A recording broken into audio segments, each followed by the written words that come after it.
Okay, good morning, ladies and gentlemen. Today we're going to talk about RAD140, something commonly known also as TESTOLONE. When it first came out, it was the newest sarm at the time after Osterin, after Ligandrol. People thought it was just going to be this wonderful thing. It made you bigger, it made you denser. It was like the next best thing to testosterone itself. And it seemed like it was fulfilling those promises for a lot of people. If they were unfamiliar with the use of, say, steroids or pro-hormones, they gained what they thought was a significant amount of weight, like 10 pounds, dense, hard, stronger, and felt pretty good on it. And then things started to go really, really wrong. And this is, I guess, where all the experts out there should really apologize. But how could they possibly have known that something with so little research on it and so little report of side effects would start doing such serious stuff to people? So the first thing people started noticing was they started getting more prolonged and intermittent anxiety. They started to feel that feeling in their throat, like they couldn't breathe properly a little bit, a little pressure in the chest, a sinking feeling in the stomach, like almost like a little stomach ache. And this would happen anywhere between a month to a year and a half after using the RAD140. And then they didn't really think anything of it because, I mean, people feel like that all the time, right? But then the extra side effects started happening. Little things. Like something called petechial hemorrhaging, where you got little bruises underneath the skin, and then you got a skin sloughing effect, which was just really started getting nasty. But again, they didn't really associate it with the RAD140 or the other SARMs that seem to be giving the same kind of side effects. And then on top of that, you got even worse stuff like a testicular derangement, and finally it led to actual death.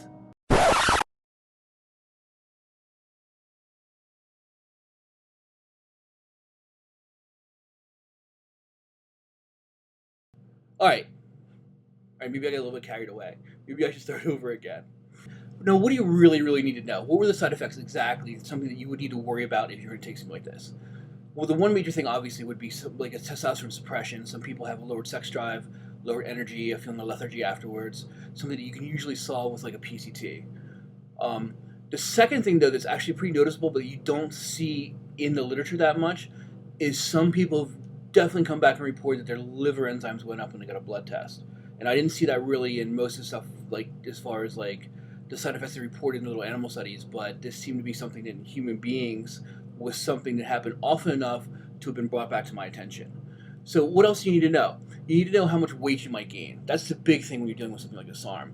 So in this particular case, generally if you take the normal dose they recommend, which is anywhere between 15 to say 30 milligrams a day, you should expect about 10 pounds of lean, relatively lean muscle gain, or lean mass gain anyway, rather than real muscle, over a period of about 1 month, which is pretty good if you think about it. That's more likely to gain that 10 pounds or more if you're either a novice or you're somebody who gains weight pretty easily, or definitely somebody who hasn't done previous cycles of anything. If you've done previous cycles or you don't gain weight that easily, you're going to have to push the food a little bit more to get to that result. And of course, the most common reason why people don't achieve this result is because they don't push the food heavy enough when they're doing these kind of cycles. Now, as a caveat to that, if you're a really experienced user, some people will double the dose that they'll take anywhere between 30 to 40 grams. Anywhere between 45 to 60 milligrams, not grams, but 45 to 60 milligrams a day for up to a month if they're very experienced users or have used stuff like this before or done multiple cycles of some kind of steroid or something like that, and they've gained some significant weight on that. I've seen people gain up to 20 pounds of relatively lean mass. Again, when you gain 20 pounds in a month, guys, or 8 weeks or whatever, you're not gaining totally just muscle or lean mass. You're going to put on some fat and some water, and that's going to be part of that kind of thing. Now, it seems like something like testosterone can be taken pretty safely for about 8 weeks. You should try to monitor things like liver enzymes when you're on it. Another thing you could do too to mitigate some of the responses to your liver would be to take something like milk thistle, whatever it says on a bottle, or you know what's really good and doesn't get a lot of play because it's not very common? S-acetylglutathione. S-acetylglutathione is something put out by some companies that actually is almost as good, according to the studies anyway, almost as good as taking injectable glutathione. So bypasses the stomach and the normal breakdown completely, and the acetylization of it seems to make it go right into the cell a lot better than it normally would. So that's something else you could take to keep your liver enzymes lower if you think that's going to be a problem, or you have other issues, or you're doing other drugs, or you're a heavy drinker, or you just are a little bit paranoid about stuff like that. The other thing, getting back to the idea of how much weight you're going to gain and what you're going to look like, is you manipulate for your diet. A lot of times when we hear things like some things cause more water retention than others. We're talking about the difference between a mass drug and a cutting drug, right? Well, some of that's also going to be having to do with your food, depending on how you react to things. So, for example, if you're the kind of person who really tends to bloat with a lot of carbs and salt, and you want to be leaner, you're going to want to keep that a little bit lower when you're on a diet like this. And you can kind of get an idea of how you're going to look on any given day by what you're eating and how you look the day or two after that. Now that I've said all this stuff, like, oh my God, you've gained 10 pounds, okay, your testicles are not going to fall off, and you're going to look lean and hard, I want you to think of one other thing, too, before we do this and we do other SARMs also, is that, do you ever notice that these things all seem very similar? Like, when I first read about SARMs, like, a couple years ago, it was like I was reading the same press release from every single SARM that I swear was put out by one company, and everybody just reproduced it. And then over time, there became a little bit more variations, as some picked them up, but it's almost like they use that same template. And one of the reasons why is there's just not a lot of research on things like that, and this is something you have to be very, very aware of. And another thing, too, is the SARMs as a class aren't that strong. So the difference between a cutting drug and a bulking drug doesn't seem to be that great. So if somebody took Osterin, which is supposed to be a cutting SARM, and gained 5, 6, 7, 8 pounds from it, or somebody took RAD140, which is your bulking drug, and they gained 10, 11 pounds on it, maybe, depending on their genetics, that's not a huge difference, versus, say, somebody taking Anavar, putting on 8 to 10 pounds, and somebody taking D-Ball and putting on 25 pounds. Do you mean? There's a really big difference. So the range of a SARM is pretty narrow, so don't get too caught up with the whole cutting SARM and bulking SARM. A lot of that's going to do with your diet, so don't expect to just take this thing, eat what you normally eat if you're a hard gainer, and suddenly just bulk up in weight. It's just not likely to happen for you. You're going to have to work at that a little more carefully. So a SARM, even more than your normal anabolic steroids, are going to be very, very, very influenced by what you're eating, how you're eating it, and especially the amount of calories that you're eating. And again, you're going to know your own body by this point, I would hope, and you can kind of tell what it takes to make you gain weight or what doesn't make you gain weight. Now, getting back full circle, again, I'm not recommending you do any of this stuff.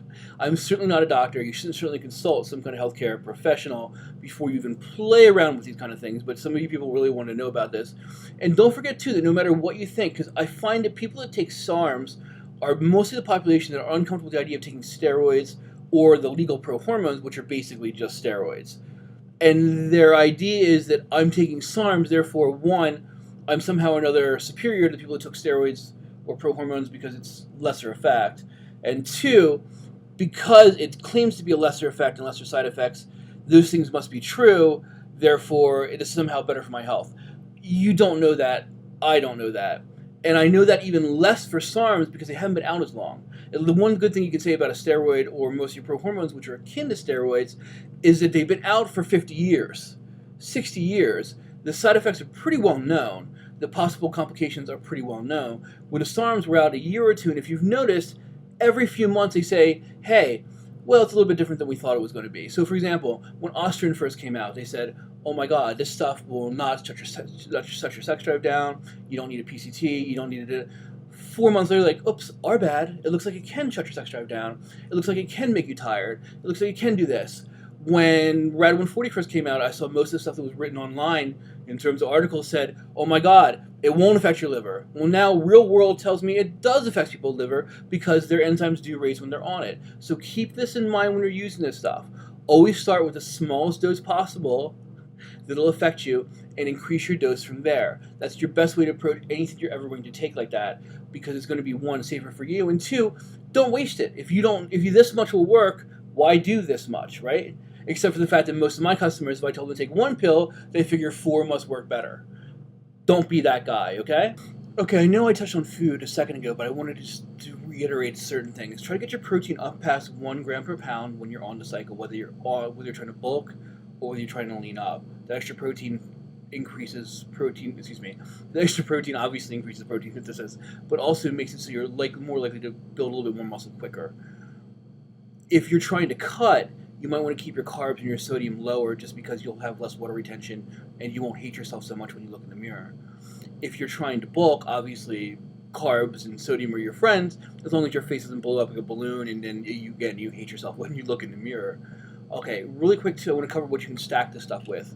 TESTOLONE and RAD140, obviously you can stack with anything you want. However, if you're trying to get leaner, stacking with things that make you a little bit drier might not be a bad idea, such as Osterin or, say, S23, or even S4, although I usually don't recommend S4 because of that night blindness thing.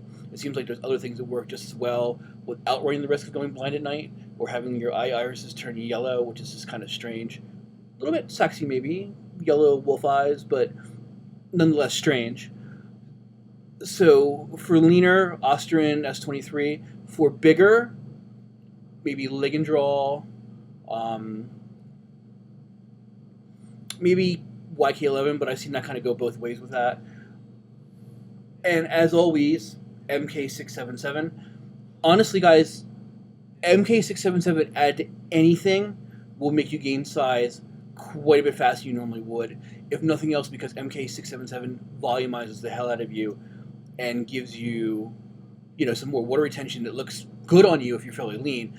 Which, of course, we've all done a video on this before, which I will include in the links again, just so you know about it, if you haven't already seen it. But MK677, literally, when given to a mass drug in that kind of program, is like throwing an accelerant on a fire. It's just that much better. And if you're a veteran user, or you're somebody who's a veteran user, that sound like you're like a heroin addict. But if you're a veteran user, or you're someone who's been training for a long time, adding a growth component to any of your cycles is likely to give you more permanent muscle gain and also more permanent capacity for lean mass. So you get to the point where, say, here's your plateau point here at 200 pounds, and you kind of go up and you come back down. Now with a combination of something like this, or preferably something stronger, and something that's growth related like the MK677, maybe you have a 205 capacity, so you don't go down past that, or even a 210 capacity over time. That's the key to the growth of some of your pros nowadays, is the huge amounts of growth hormone they do, in addition to the cycles of steroids and all the other little goodies that they can do. All right, now I think I'm finished. So I think next time we'll cover S23. If you have any questions, put them in the comments. If you have any concerns, put them in the comments. If you have any ideas for future videos, put them in the comments. And don't forget to like, hit the notification button, and subscribe. I will talk to you later. Have a good day.